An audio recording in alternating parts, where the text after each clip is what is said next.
Actor Boris Karloff was born William Henry Pratt, November 23, 1887, to Anglo-Indian parents Edward John Pratt and Eliza Sarah Millard. His parents gave him their stark features and dark skin tone, an exotic and distinguished look that would set him apart from his very English friends and neighbors of Enfield, Middlesex. He was born in what is now known as London, England, and was the youngest of 9 children. Though his immediate family was most practical, his mother's aunt lived an extraordinary life in the royal court of Siam. It was the lavish stories about her life during this time that would inspire the stage musical The King and I, but young William would not experience the stage like his great aunt for a few decades at least. As a young child, William had bowed legs and suffered with stuttering and an awful lisp. This lisp stayed with him through his whole life, but would actually become a part of his trademark voice, one that would one day be oft imitated and synonymous with some of the most feared and beloved characters ever seen on the screen. Unfortunately, his parents passed away when he was only a child. After his mother died, young William was raised by his half-sister and older brothers. They followed in their parents' footsteps, living very practical lives, such as ambassadors and financiers, diplomats and businessmen. They could not have been prepared for the twists and turns William would wind up growing into. Instead, they tried to force him into anything other than acting. Following his time in primary school, he left university for a different life in Canada. Working in British government had no appeal to William, who had a more whimsical personality. He had worked as a day laborer, farmer, truck driver, handyman, and a clerk. Mostly blue-collar odd jobs to earn a living. Once in Canada, however, Pratt began acting in plays and started to gain a bit of renown for his serious delivery, look, and demeanor. It was during this early stage work in 1911 that William Pratt chose a stage name that would match his exotic visage, Boris Karloff. Though there is much speculation as to where this stage name originated, his own daughter, Sarah, claims no knowledge of its origin. It appears Pratt just liked the sound of the name. Little could he have known how his name would be world famous in a few short years. But there was a heavier reason he decided for the name change. Remember, his family was much more practical than he. They considered his life as an actor on the stage to be an embarrassment to the family name and their legacy of British foreign service. Now Boris Karloff would separate William the actor from his family and make a new name for himself. The early 1900s found Karloff working wherever he could, eventually leading him to the Harry St. Clair Company in the U.S. While in North Dakota, Karloff would continue to toil in all manner of work. Nothing was beneath him, and he began employment at the BC Electric Railway Company, which had employment opportunities in Canada and the United States. It was during this time Karloff would lay track, excavate land, dig ditches, transport coal, and cut line. This intense labor would leave him with lifelong injuries to his body. These injuries would even keep him from serving in World War I. But his work in regional theater continued. By this time, Karloff made his way to California. But in 1918, the Spanish flu broke out all around San Francisco and threatened to derail his career. Instead, Karloff pushed toward Hollywood, eventually signing with Universal Pictures. But there were years of lean times. His work in silent films was sporadic at best, and Karloff was forced to return to the grueling labor that injured his back years before. But there was some work offered to Karloff. His exotic look often got him hired to play Asians, Arabs, Native Americans, or Persians. It was a different time in Hollywood, and they used Karloff as much as they could, regardless of the character's race. Karloff worked these bit parts all through the 20s, but couldn't seem to find his breakout role. The 30s rolled around, and Karloff was finally enjoying some notoriety. He was hitting his stride, playing heavies and hitmen in serials when he played a reporter in Five Star Final, a film starring Edward G. Robinson that received a nomination for an Academy Award for Best Picture that year. That's where things started to get interesting for Karloff, and this oft-told story is where his life would take a fortuitous turn when he dined in a Universal commissary. As the story goes, Karloff was dining in the commissary when director James Whale happened to notice him from across the room. This story may have been embellished a little, but it is said that Whale approached Karloff and commented on his face, striking and gaunt while also sympathetic. A face he had desperately been searching for his next film. Bela Lugosi, who found stardom earlier that year, passed on the film, and they had a huge hole to fill. Their intended star was hot off Universal's Dracula, and didn't want to hide his features under the makeup necessary for their follow-up Gothic horror film. That film was Frankenstein.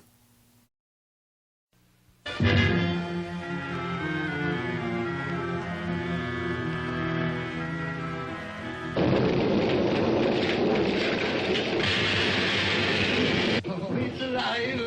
It's alive! It's alive! It's alive! To shock women into uncontrolled hysteria. Elizabeth! Emotions. Frankenstein. Don't touch that!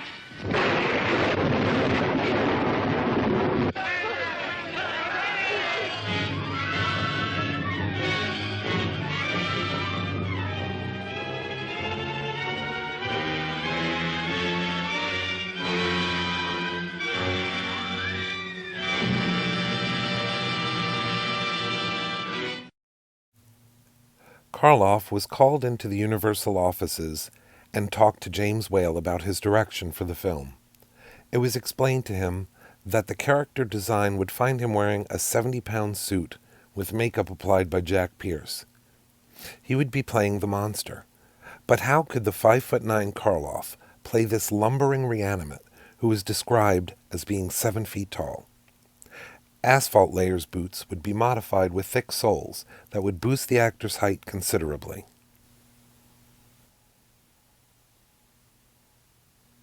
Karloff would be the very giant they needed.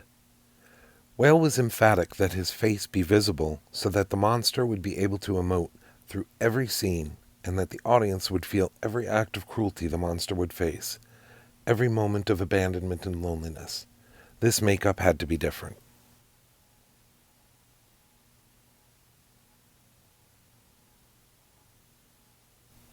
Makeup artist Jack Pierce studied Karloff's face and made sketches of the actor with the intended makeup, one that would mimic the look of the reanimated dead.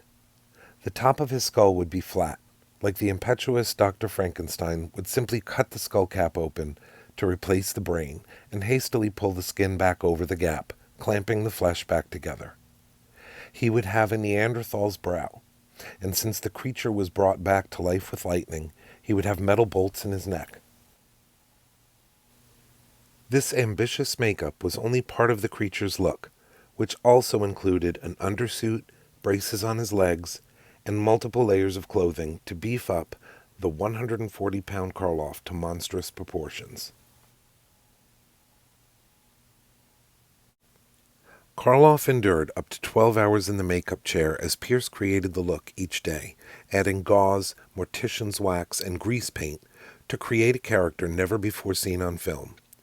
Karloff would often sleep in the iconic makeup to avoid having to have it removed and reapplied each day. The costume and stunts he had to perform during the film aggravated his back injury from years before, and the adhesive used in the makeup left him with permanent scars. Karloff had to be walked to set with a bag over his head to avoid striking fear into the other actors.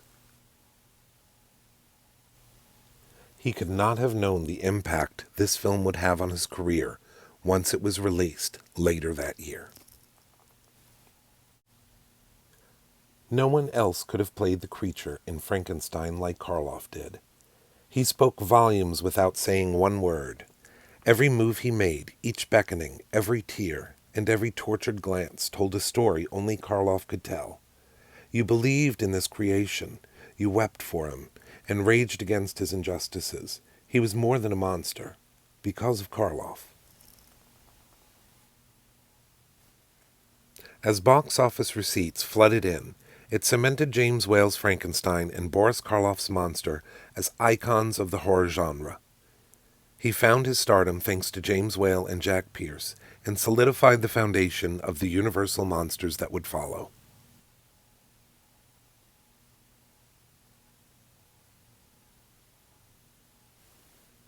Other horror films flew his way, including The Old Dark House and 1932's The Mummy, where he played Imhotep and Ardith Bey, another role requiring hours in Pierce's makeup chair, even having to be baked to achieve the mummified look the character would have. Karloff continued a string of thrillers and horror films reprising Frankenstein's monster only 3 times. 1935's The Bride of Frankenstein and 1939's Son of Frankenstein would follow, but the latter would be his last time in the monster's makeup, in the series only appearing in the makeup for some other later promotional appearances, including Route 66 and a celebrity baseball game. His time in makeup was a dichotomy for Karloff. His monster would be relegated to sleeping much of the film, but he had some of the best memories while on set. While filming Son of Frankenstein, he celebrated his 51st birthday as documented by some rare color home video. Later the same day, he was told that he was a first-time father to Sarah. Sarah was his only child and continues to share his legacy to this day. Karloff would have a lifelong love for his beloved monster, but he would be no stranger to Gothic horror genre. He also continued to perform on stage in such greats as Arsenic and Old Lace in 1941. He would continue to be involved with that role for years. In 1945, Karloff would leave Universal in favor of rival studio RKO. He would later state that his decision to leave Universal was made in part because he believed that his beloved monster had run its course, and he could do no more with him. He believed that the monsters at that point had been nothing more than a monster clambake, and it was too much, with everything thrown in. His last appearance in the classic Universal Monsters films was as Dr. Neiman, who shared scenes with Glenn Strange as the monster. He would, however, return in Abbott and Costello Meet the Killer Boris Karloff in 1949, and Abbott and Costello Meet Dr. Jekyll and Mr. Hyde in 1952. Notable appearances through the 50s included his turn as Captain Hook in the stage musical Peter Pan, and his return to the Frankenstein world in 1958's Frankenstein 1970. Karloff would continue acting all through the 60s, now even appearing on the small screen in such notable shows as The Girl from U.N.C.L.E., The Wild Wild West, and Thriller, an anthology series that he hosted. Perhaps no role he played in later performances could ever come close to another green character he'd be linked with forever. In 1966, Karloff would lend his voice as narrator and main character, the Grinch, to the animated adaptation of beloved holiday children's book How the Grinch Stole Christmas. Karloff would later win a Grammy Award for his vocals he recorded when it was commercially released in 1966. He will forever be loved for his performance, and he, just like Christmas, will return to our homes every year, where we can again witness his heart grow 3 sizes as he saves the Who's and carves the roast beast. He also appeared as a voice actor in Mad Monster Party, a stop-motion animated special by Rankin and Bass, the creators of Santa Claus is Coming to Town and Rudolph the Red-Nosed Reindeer. He played the Mad Doctor, and the puppet featured his likeness as well. In his long career, Boris supported lifelong friend Bela Lugosi, appearing in several films with him, and was a founding member along with him in the Screen Actors Guild, helping spread the word about unions that would protect actors from having to deal with the long hours and potential injuries under similar conditions he had to endure when filming Frankenstein and The Mummy. Boris Karloff returned to his native United Kingdom in 1959. He battled emphysema, which left him with only one half of a functioning lung. For the next decade, he would continue to work in film and stage productions. In 1963, he was signed to work on Roger Corman's The Raven for American International Pictures. When The Raven wrapped ahead of schedule, Roger Corman invited Karloff to stay on for an unscripted, uncast film he didn't even have a name for yet. He tapped Jack Nicholson to play opposite Karloff as the lead, while Karloff played the Baron who murdered Nicholson's wife. Both films used the same crew and sets, and it was nothing short of a miracle that both films actually saw distribution.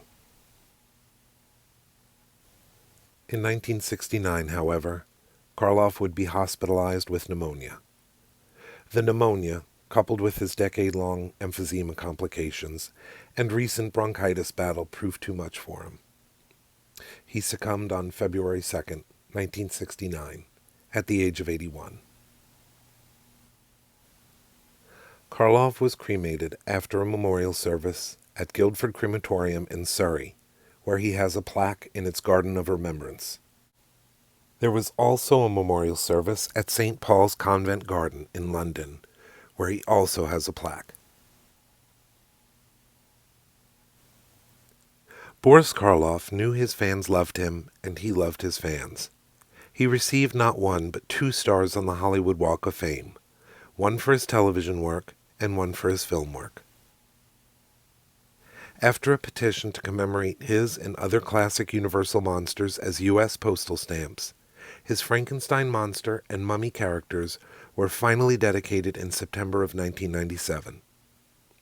His version of Frankenstein's monster is undeniably the most recognized version of the monster in all media, and it's been celebrated the world over in film, collectibles, masks, action figures, comic books, and everything in between. His daughter Sarah continues to share his legacy far and wide at conventions around the globe. Her warmth and kindness is nothing less than her father's. As one of the heirs to the Monster Kingdom, she is a loving representative of the man few of us were able to meet in person.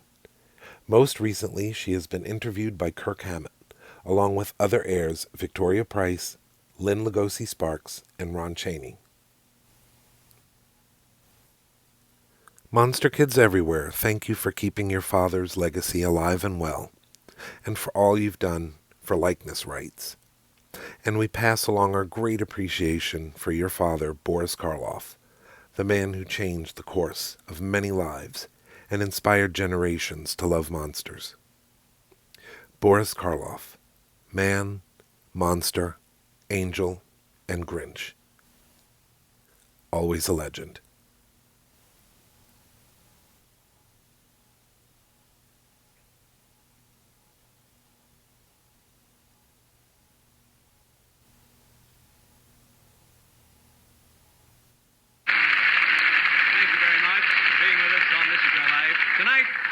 Let's turn the lights on over there by the double door and watch carefully to see what happens.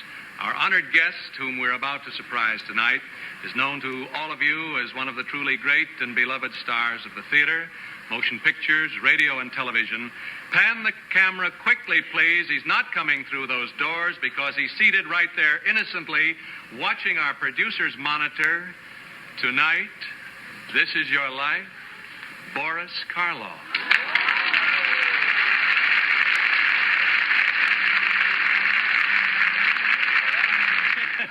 Boris, I think we really put the... Oh, my. This, believe me, is the greatest shocker, I think, of all time. He has been giving shocks all his life tonight. Boris, it wasn't as easy as it might seem for us. It won't be, I think. I can't say a word. Now, look here, Bill. I've brought you a little memento. The old All the time. Okay. Now, you say Anyway, Boris, or Bill, as you call him, wasn't much of a student. I can't believe that, Mr. Taylor. Well, not as you'd notice it. No. Why, even then, Bill, your first love was cricket, wasn't it? Yes. And you yes. played He's one of the leading makeup Jack artists Pierce. in motion pictures who flew down here from Angels Camp, California, where he's working on the Ransom Broidy production Bullwhip. Your very good friend, Jack Pierce.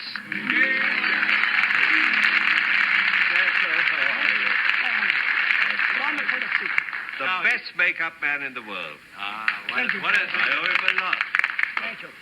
Boris, I have little remembrance for the monster that you have portrayed.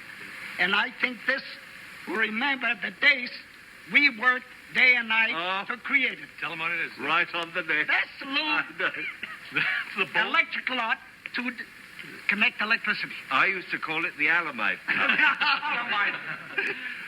Well, and Boris had to work in that heavy outfit all day, every day for, how many weeks? Jack? 18 weeks. 18 weeks, that's right.